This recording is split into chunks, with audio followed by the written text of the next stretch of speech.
This podcast is for the women out there that are going through a divorce or are divorced and are struggling with their mental and emotional needs.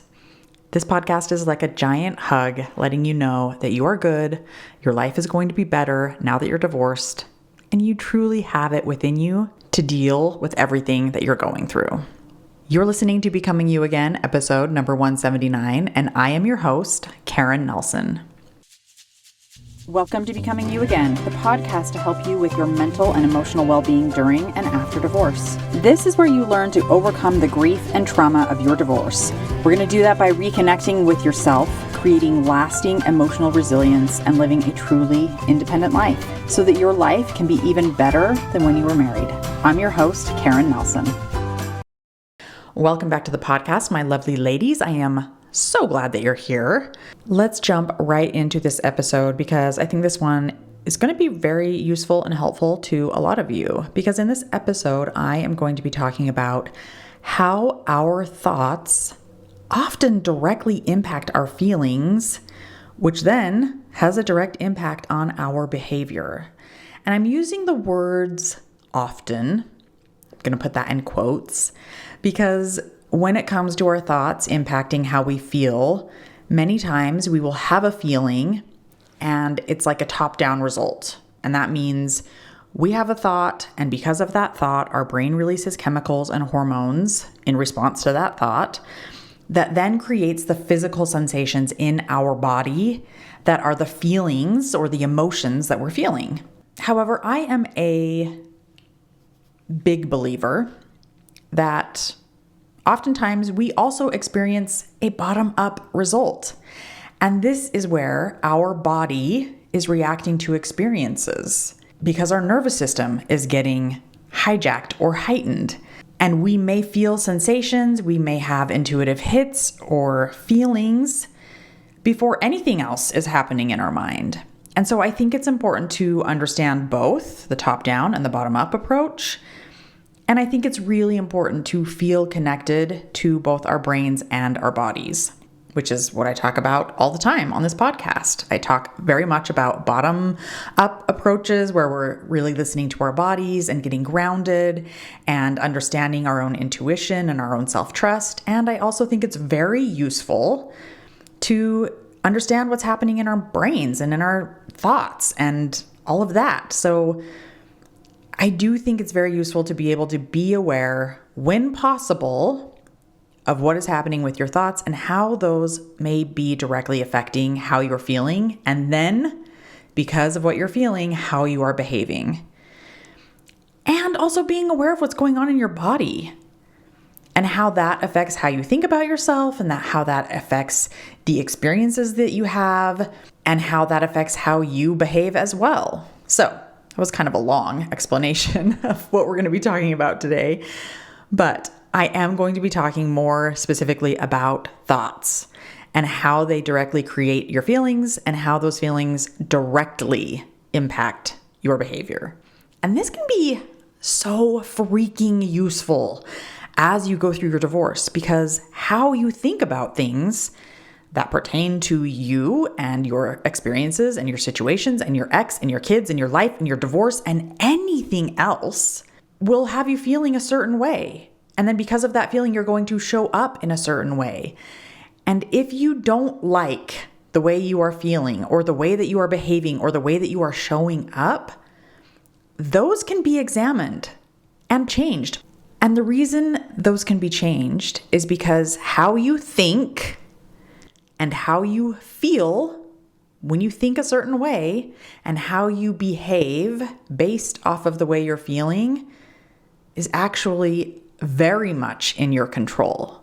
I know often it feels like you're out of control, but that's why I'm giving you this podcast, so that you can understand that you actually are in so much more control than you think about what's happening in your brain, how you're feeling, and then behaving because of it.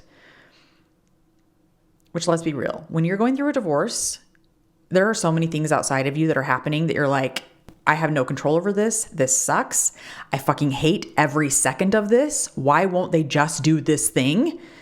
Because if they did, then I would feel a certain way. I could get something done. I could whatever, right? We feel so out of control. So knowing that you actually have so much more control over things in your life that are going to have you feeling and behaving in a certain way, that's gold. That's amazing. That is like the best news ever. All right. So often when we go through a divorce, we want to attribute how we are feeling to all of these things that are going on around us. Like maybe your ex or your soon-to-be ex is being a total shithead and you are feeling very angry because of it. Like, listen to me. Makes total sense. Not saying you're doing anything wrong when you're feeling angry over things that your ex is doing or not doing, right? Or maybe your kids are acting out, or they're ignoring you, or they're yelling or snapping at you, or just acting totally out of character to who they used to be, and you are so confused and sad and hurt because of it. We so badly want the other people in the situation to just behave. We think things like, well, if my ex wasn't such an asshole, I wouldn't have to deal with this. This divorce would go so much more smooth and I wouldn't feel so angry or stressed out all the time. Or we think, well, if the kids would just talk to me about what's going on or just calm down or not be so disruptive, then we'd be able to have a rational conversation. I wouldn't have to get upset or feel hurt all the time. Or something else, right? We all have these thoughts that are going on all the time and we're feeling feelings all the time. These are all very normal human things. And if you are having thoughts that sound like this, again, just know it's perfectly normal. Our brain wants to feel good. It doesn't like to feel bad because feeling bad to the primitive brain means something has gone wrong. And if something has gone wrong, then death may be imminent. Now remember, that's not true, but our brain thinks it true because the brain equates real danger with emotional danger. They're the same, right? Both feel bad. Both must mean our survival is on the line, and that is dangerous. So often when we are feeling bad, we just want to feel good again. And the only way that we can see us being able to do that is for the other person's behavior to change, for them to say sorry, for them to show up in a different way, because our brain associates our bad feeling is coming because of their bad behavior. And at this point, when we're equating like their bad behavior as what's making me feel shitty, our brain isn't really aware that there is a thought going on in our brain that is actually the cause of our bad feeling. And this is even true when everyone agrees with us that the other person is being the absolute worst. So let me just give you an example, and then I'll kind of talk about solutions of this and how to change your thoughts and how to be aware of your thoughts. Okay, so I'm going to use the example of one of my clients, Margot.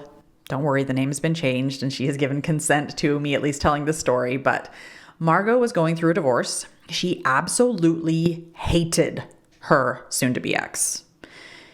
He told her that he wanted a divorce after 25 years of marriage. He moved out literally almost immediately.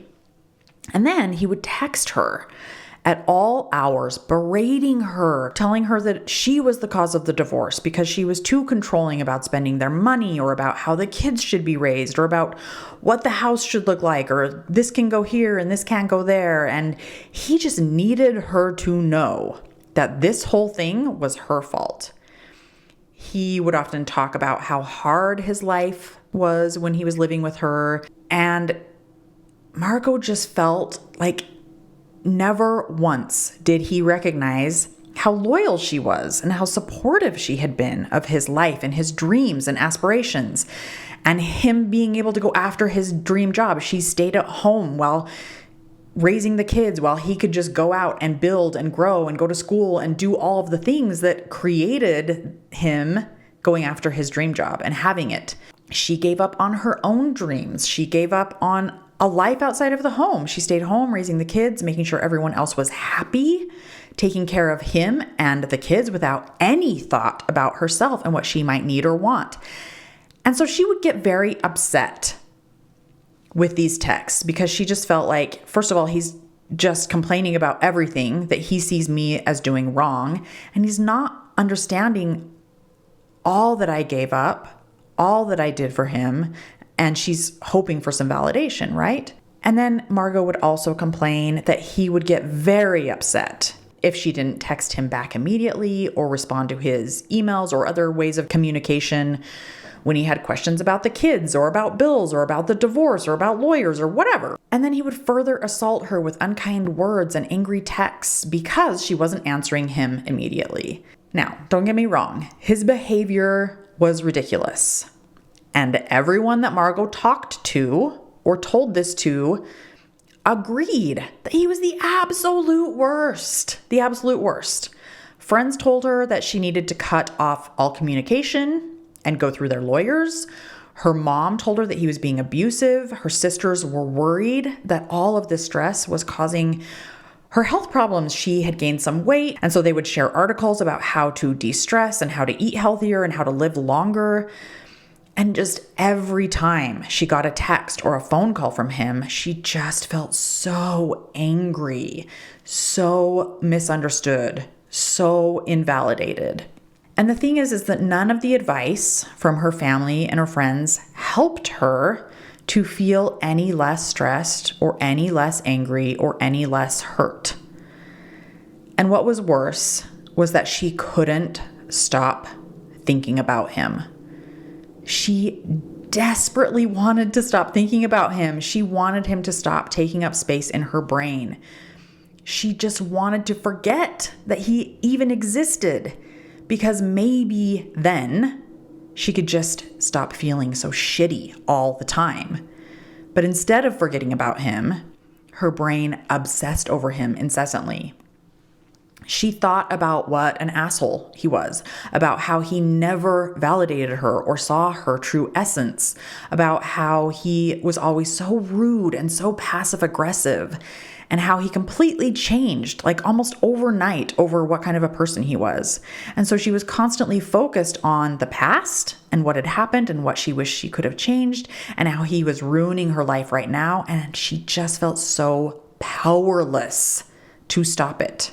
Margot's brain thought that her ex was the problem in this situation, so much so that her brain was fixated on fixing the problem by thinking about him all the time. He was a problem that needed to be fixed, and so we got to fix it. So let me just interject something right here because I think it's worth noting. If you're doing this, or if you have done this where you focus on trying to change the other person's behavior as a way to fix the problem, you are not broken for doing that. There's nothing wrong with you for doing that. Your brain is a problem-solving machine. It is actually quite good at solving problems.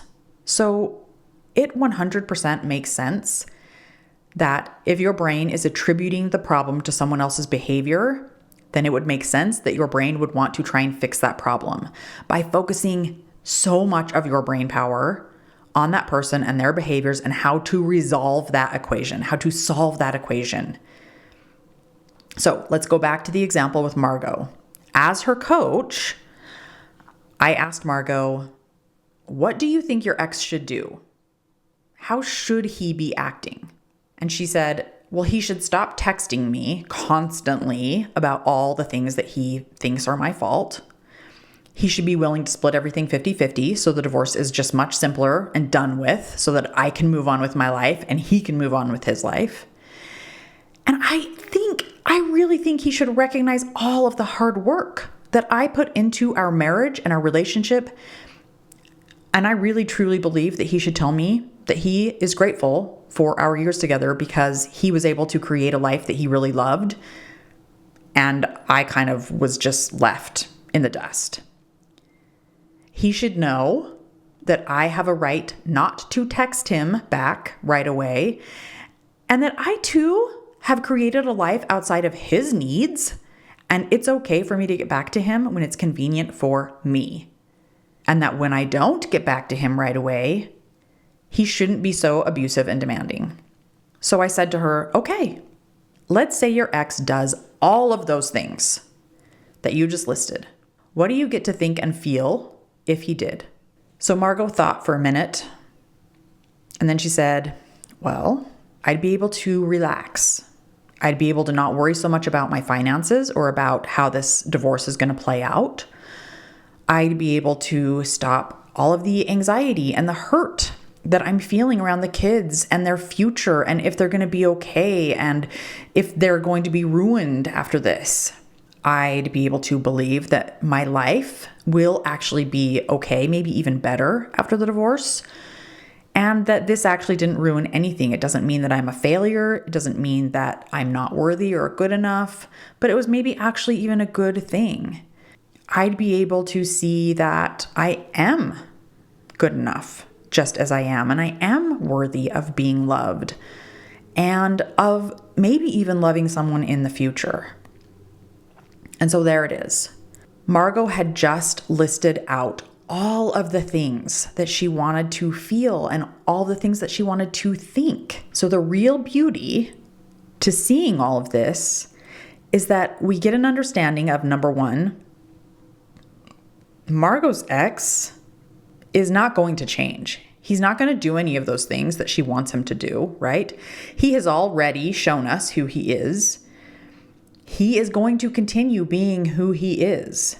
So the real work and the real beauty is for Margot to understand what exactly she was making his behavior mean in her head. Because once she understands what she's making it mean, then she can decide what she wants to do about it. So Margot was telling herself that because of how he was acting, she had no choice other than to feel worried about the divorce, worried about the finances, worried about the kids, worried about their future, anxious that things possibly wouldn't work out, anxious that this divorce would go on forever, anxious that she wasn't worthy, that she would ever be able to love again, anxious that the divorce meant that she wasn't a good person, that she was a failure, anxious and worried that her kids would be ruined. Like, she was telling herself that because of the way he was acting and behaving, all of these things were true.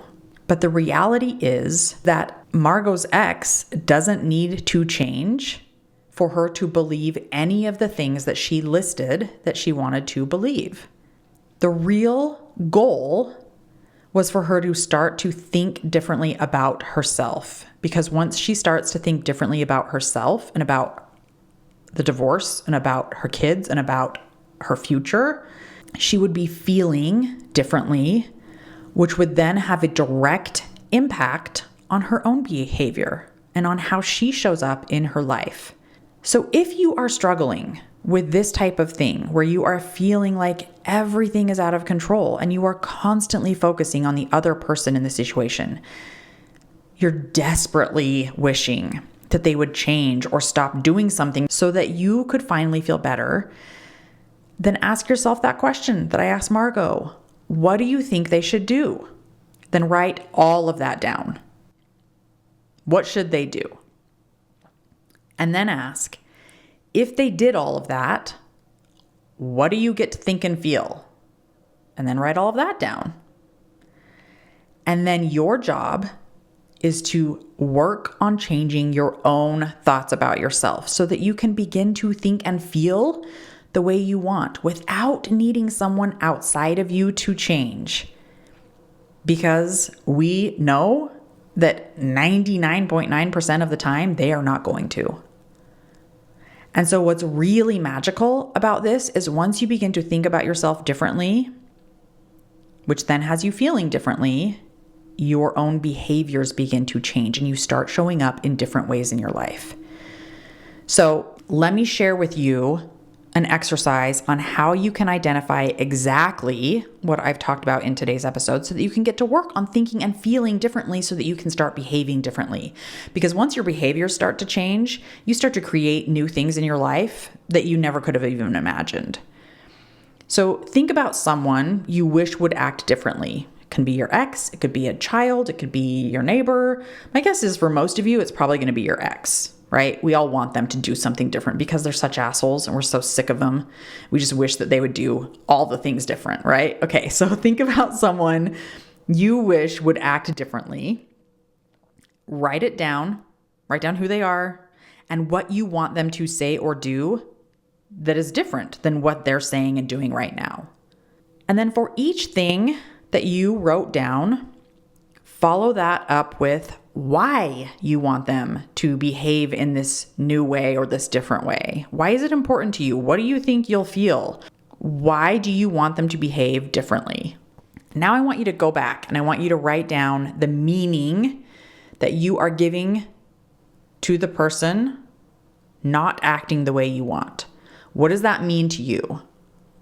When they don't do this, it means this about me, or it means this about my life, or about my capabilities, or about whatever, right?